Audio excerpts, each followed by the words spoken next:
when Dom hit that frog splash, like I thought he was going to retain the Intercontinental Championship. But when Cena lifted him up, the crowd just went absolutely berserk. And man, I wasn't. I got to be honest with you. When that match started, I didn't know if John Cena was going to win that Intercontinental Championship or not. I was like, I actually thought the other way. I thought somehow, some way, Dom Mysterio was going to retain that Intercontinental title last night. If the match would have been announced beforehand, I would have thought that Dom was going to go over. But when the match was made right then and there as a surprise, I knew John was going over. There's no way in hell you give them that surprise and then don't pay it off. If you don't pay it off, you've left 17,000 people in a very sad state. And then after 45 minutes, you still have about another hour and a half to hour and 45 minutes of show to get through when your people they're emotionally spent. And now the last emotion that they dealt with was disappointment. Not a smart move if you're the WWE, if you would have went that way. You would have been asking a lot of your crowd. And I don't know if you noticed the crowd the rest of the night, Dave. The crowd was good for the rest of the night, but they were burnt and blown up. You're not getting any bigger than that. Like that moment to start the show. 45 minutes of adrenaline to start the show. It's very hard. And as a matter of fact, the match that followed was Rusev and Damian Priest. I love Rusev. I love Damian Priest. Rusev and Damian Priest did not get those people back. It's just natural. It's like doing something athletic for 45 minutes with a massive adrenaline rush, endorphin dump in the brain. And then all of a sudden, you get to come down from it like for a couple minutes in commercial break. And now here's your next match. Next match, you're like, I need a break. I need a break. I'll sit there and I'll watch politely, but whew, I need a cigarette. That was some good sex for 45 minutes in the beginning of the show. And that's what it was like. So the people were blown up for the rest of the night. But yeah, Dave, when they made that match right then and there, I personally knew, okay, they're paying this off because Cena has never won the IC title. It's the perfect spot to do it. It's the cherry on top of the big surprise of getting the match that we didn't think we were going to get. We all hate Dom, but we love him at the same time. And it was the most special of special things that the WWE and John could have done for Boston in that moment. Adam Pearce announced over the weekend that John Cena was going to start Monday Night Raw like he did. Would you have moved it to a different time? Or was that the only place you could have had John Cena come was at the beginning of the show? You could have put Cena last. Okay? You definitely could have. But here's the risk you run. You put it at the end of the show, you run the risk of people sitting on their hands for the entire show and waiting on John. That house was there because of John. That's John's last time in Boston. So it really is a double-edged sword. You run the risk of the show being a little bit flat because they're waiting on John. Like, how many times have you sat through an opening act at a show, whoever's opening for Alice, and you're like, all right, yeah, this is cool, blah, blah, blah. Come on, bring on Alice. Let's go. Get Alice Cooper out here, right? You'll be polite, but you're not going to invest that much enthusiasm and energy into the opening act because you're saving it for Alice Cooper. Same thing last night. You go an hour and a half. You run the risk of the "we want Cena" chants in the middle of matches. Too many things can go wrong. So let's start hot. Start hot with John. We know it's going to be hard to follow, But if you're a true professional and you're working in this company and you're working in the top of the food chain in the number one pro wrestling company in the world, you know that you need to go out there and you need to win the people over. And that's why John went on first last night. Now, you mentioned about Madison Square Garden, but now I'm wondering, hey, now he has this Intercontinental Championship. Is he going to defend this Intercontinental Championship? Maybe even at the Garden? Could we see something now at Survivor Series? When they first announced this tournament, Bully, I was like, you know what? Maybe Cena's just going to make appearances and he's only going to be in the ring one last time, and that's the last match. But now we saw him last night. I'm wondering, are we going to see him wrestle at the Garden? Are we going to see him wrestle at the Survivor Series before he gets to the end of this tournament in his last match? If you gave your hometown of Boston a final match, I think it's only right that you give the Mecca, the arena of all arenas, the top of the food chain place to perform no matter what you do in the entertainment business, Madison Square Garden, a match also. I mean, it's Madison Square Garden, right? And don't you want to be able to say you had your final match in Madison Square Garden?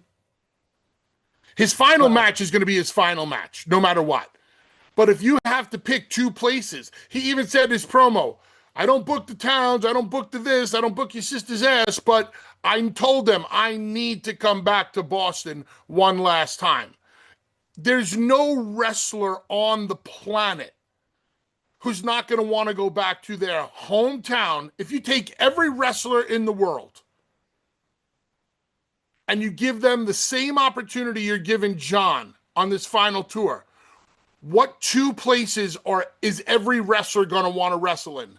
Their home arena and Madison Square Garden. Madison Square Garden.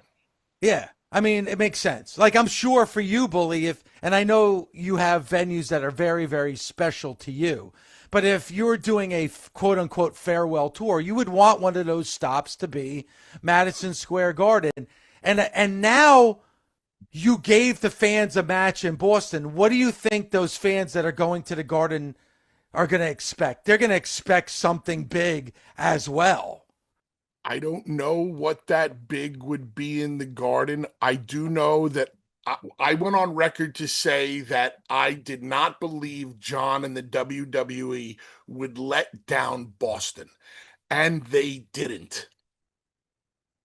And when it comes to level of importance, Madison Square Garden is the most important arena in the world. And in the history of the WWE, it's the most important arena. I'm sure they're not going to go in there with the thoughts of, here's a promo, thank you, goodbye. Now, maybe they have something scheduled for the Garden that's completely different than Boston, but just as entertaining. Because we know we're getting his last match in Washington. And we know we're getting, I don't know if we're getting a match. He'll probably be as part of Survivor Series team. Yeah, I would think. I don't want to see him lose that championship back to Dom, by the way. I want that championship to now come into play in the final match.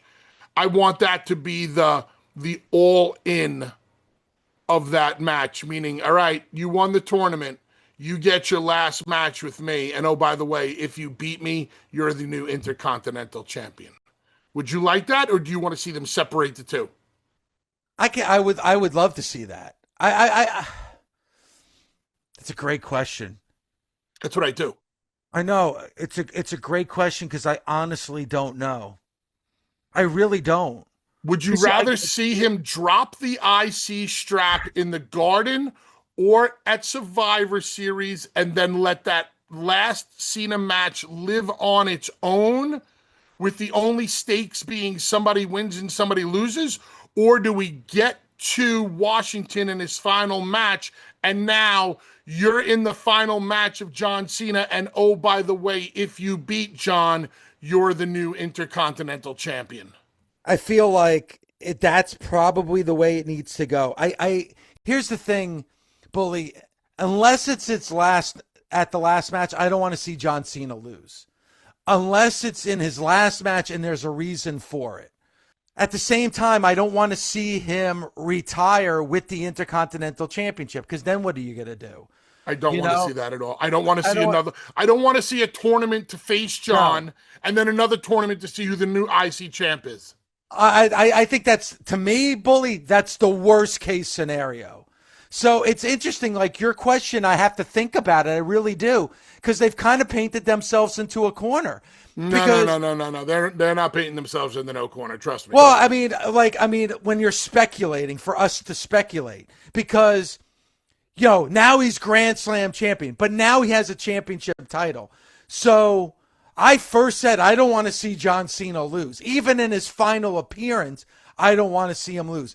But now he kind of has to lose. He has to. Because you're right. You can't have a tournament to see who's going to be his final opponent. And then you're going to have another tournament right after that to see who's the Intercontinental Champion. Hypothetical situation. And to me, this would be meh. But I'm going to take a page out of your book. Brock destroyed Cena. And then you went on your Cena needs to destroy Brock kick for a while. And you said that you thought Brock would be Cena's last opponent because he needs to get his win back. Yes. Okay? Taking that mentality, that mindset, does Dom enter the tournament, get to the finals, beat Cena, get his IC strap back? Oh, you could do that. I'm not opposed to it, but I feel like if we see Dom again, it's a bit of a letdown with the tournament. If we see Dom again. But you didn't. It's a letdown with the tournament, because I was about to say you didn't think that with Brock. No, but now with the tournament, I think it's a bit of a letdown because of the tournament. Because then you didn't need the tournament. You could have had Dom lose and then get a rematch for his Intercontinental Championship.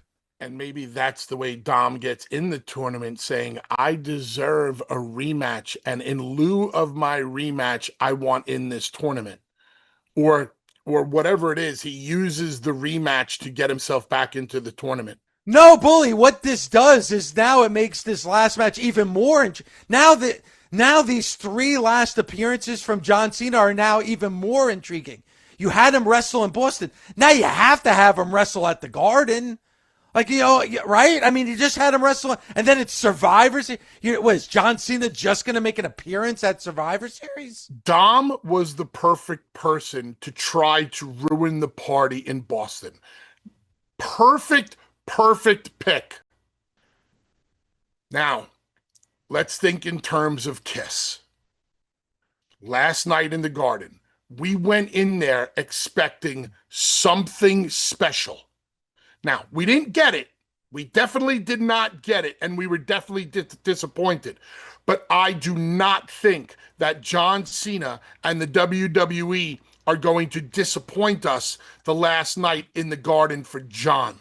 So when it comes to the word special, what can they do special in Madison Square Garden with John Cena?